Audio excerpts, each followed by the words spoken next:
Was it the learning of text that you first noticed? No, it wasn't. What first triggered your... Well, how did you first notice that I had it? Tim? Well, I noticed it because... well, he lives with me, poor darling. Because you were in fact clearly having trouble remembering your lines. Really? It was a show you did, this is a long time ago. Although you never stumbled over the lines, it was quite clear that you were thinking about, shall I remember this next bit, rather than playing the part. And later on, when you did A Woman of No Importance at when you did A Woman of No Importance at the Haymarket, and you had to have a special... yes, I did at one time, didn't I? Did you broach it to Pru? Did you say, Pru, darling, you're beginning to have struggle with your lines? No, it's life more than the lines. Yeah, I really... this is a forbidden subject with Pru. So we don't talk about that.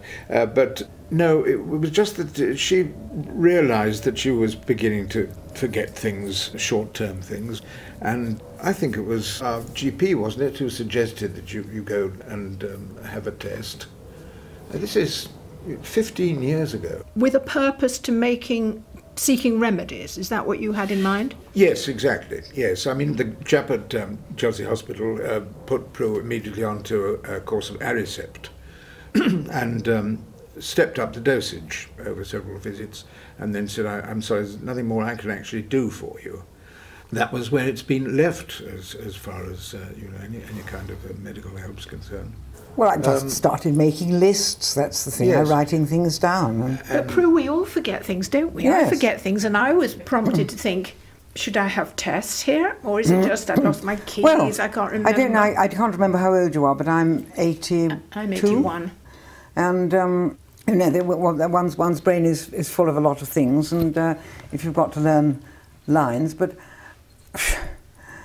You haven't really had any situation where it's been tested, your memory for that has been tested. We're much more concerned, really, about the fact that you have to remember what you're supposed to be doing, don't you?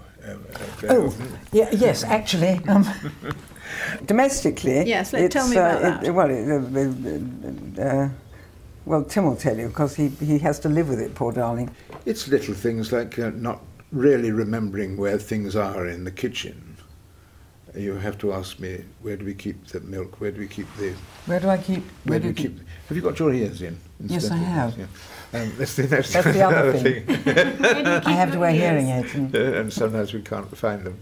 But it's little domestic things. And also, who was that who we met this morning? Yes. That's difficult, isn't it? And, we lived for 80 years. Yes, I know. An awful lot of people. Yeah.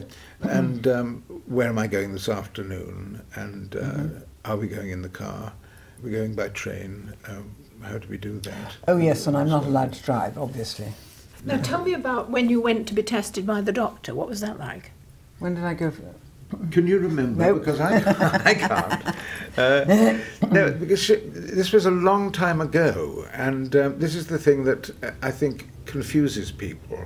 They know about the immediate evidence of dementia because the signs are visible and audible, and they know about when you're really becoming incapacitated. But for the long period in between, where you just are not very good at remembering things or people or saying something a great number of times to the same person in the space of a quarter of an hour, that's the area where we are at the moment, and it doesn't seem to me to be an awful lot of help available. So it's just a question of finding the things to do which are going to bring pleasure to both the sufferer and the carer. If you're asking me where I find problems, it's really with other people where it can be a bit embarrassing. Go on, tell. Well, no, simply that you'll meet somebody at a party and you'll tell them a joke, or you'll ask them about their mother, who you knew. And they'll say, oh, I'm terribly sorry, I'm afraid she died in April. And you say, oh, I'm terribly sorry, and you go and get a drink. Then you come back to them and say, oh, by the way, how's your mother? Well, she died. Oh dear, I'm so sorry. Go and have another drink. How's your mother? Is this true? Yes, I'm afraid it is. It is. But, I mean, people, once they know, that's absolutely fine. It's if they don't know about the condition and they think that you're just not bothering to take in the information, then they think you're being rude. Have I really asked a person 3 times about their mother? Yes. Have I? Yes, of course you have, because you forget that you've done it the first time. It's like you tell people the same joke 2 or 3 times, and that's fine. Oh, God forgive me. No, it's not that you're... I think you ought to put me into Denville now. I don't know how you stood it. I'm just trying to say the things which bother me and that I'm trying to not be bothered about. So, I mean, social events are, after all, not very important in one's life as you get older, are they? So, do you do crosswords and things like that? Oh, God, yes. We met over the Times crossword. The Times crossword? Yes. We met over the Times crossword. Yes, we do the Guardian now. Yes, I do it. I do it nearly every day. She very often beats me at chess. I don't know, it seems to be sort of specific areas. Well, yes, do tell me specific areas. And I probably haven't remembered what it was you said. Cooking, do you do cooking? Yes. No problems? You haven't forgotten where you put the sultanas? No, I don't think so, no. Have I? No. I think that might be a difficulty, yes. What, forgetting where I put the sultanas? Yes. I know exactly. Do you want me to go and get you a sultana now? No, I think it might take rather a long time. No, we had a long bother when you lost your earpieces. Yes. I've got mild, what do you call it when it's... hearing difficulties. Yes, well, hearing, yes, I've got some hearing aids, you know. And you'd put them somewhere and you couldn't remember where. You couldn't remember when you'd last had them. And as we were moving around rather a lot, it was difficult to know where we might look. But that's just a typical thing that you know happens. That probably is going to happen to me any minute. But that's... I've got them in now. You got them in now. Yes. And it would be nice if, when you went to bed tonight, you'd take them out and put them in the box that says ears, and put them in the place where they go. But you won't do it because... I do it every night. No, you don't do it every night. That's why they got lost. All right, well, once I didn't for some reason, and they got lost. But I mean, I've got a box labelled ears in the drawer beside the bed. I mean, of course, it's awful for Tim, you know, when we've been married for however long it is, you know, 50 years now.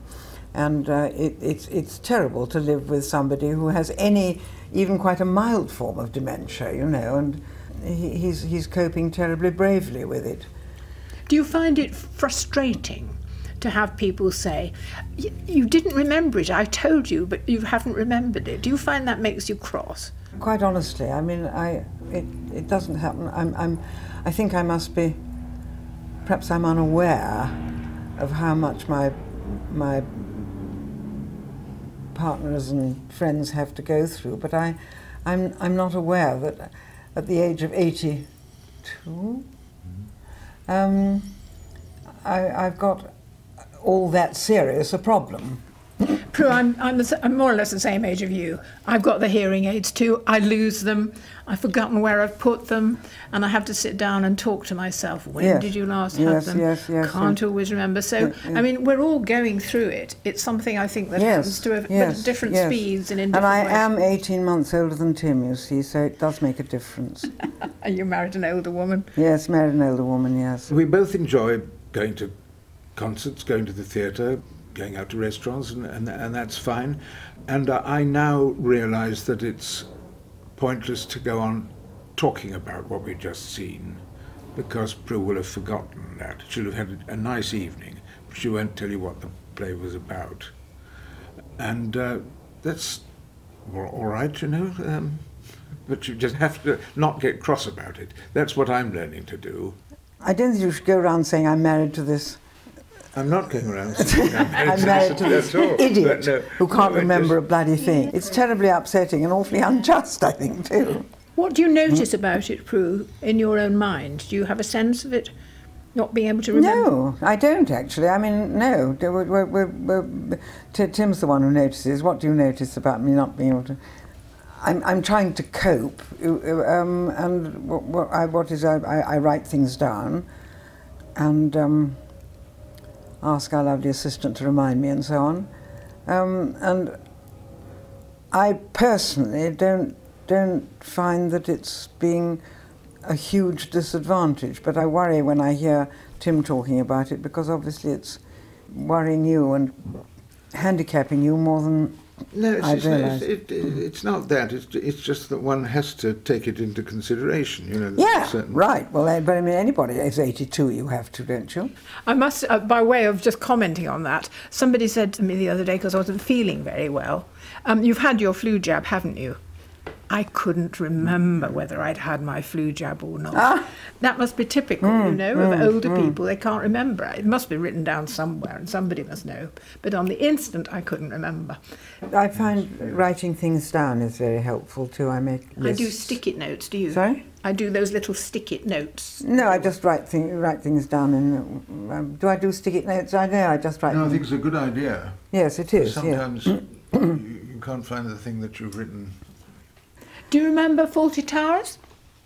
Yes, what do you mean, the lines? Or? I just wondered whether you remembered it, or because we all remember it. Oh God, yes. I mean, I remember things I've did in rep 20 years before that. My long-term memory is absolutely brilliant. Yes. No, of course I remember, yes, your Fawlty Towers. And before that, Marriage Lines, do you remember I did with Richard Bryce? We've lost him, alas. It's terrible when colleagues your own age die, isn't it? It's very upsetting. Do you think, Tim, that it helps that you're both the same profession and that you understand what Pru will feel about her lines? Yes, I do. The difference between us is that for Pru, if she didn't work, her life would be miserable. If I didn't work, I would think, what a lovely holiday. No, you wouldn't. You'd be miserable. Maybe I would, but not as miserable as you. And it does upset me that you have this feeling that the profession is against you. Why do you say that? Because we're not getting enough work. I mean, no, actually, it's good that you've stopped ringing your agent and saying, come on. No, what are you doing for me? It's all right. I'll start writing, I think, probably. Well, that would be very good. That would be excellent. Well, as you get older, you're more difficult to cast because your range contracts. But I was playing the elderly parts when I was a student because I wasn't very beautiful, and so I was always playing terrible old women. So I'm looking forward to playing those, actually, getting some of those. I just want to say I'm an absolutely ordinary, straightforward person of 82. I'm not 82 yet, but... Yes, you are. Am I? Oh, I am. I'm going to be 83 in June, am I? Next year. I'm 82 now. But I want to be positive about it. I mean, because there's been publicity about it, which could professionally be a frightful disadvantage, but anyway, having said that, as there has been a lot of publicity about it, I want to say to anybody who's suffering from the same thing that don't get depressed, because there are ways of dealing with it. Absolutely, I mean personal ways of dealing with it.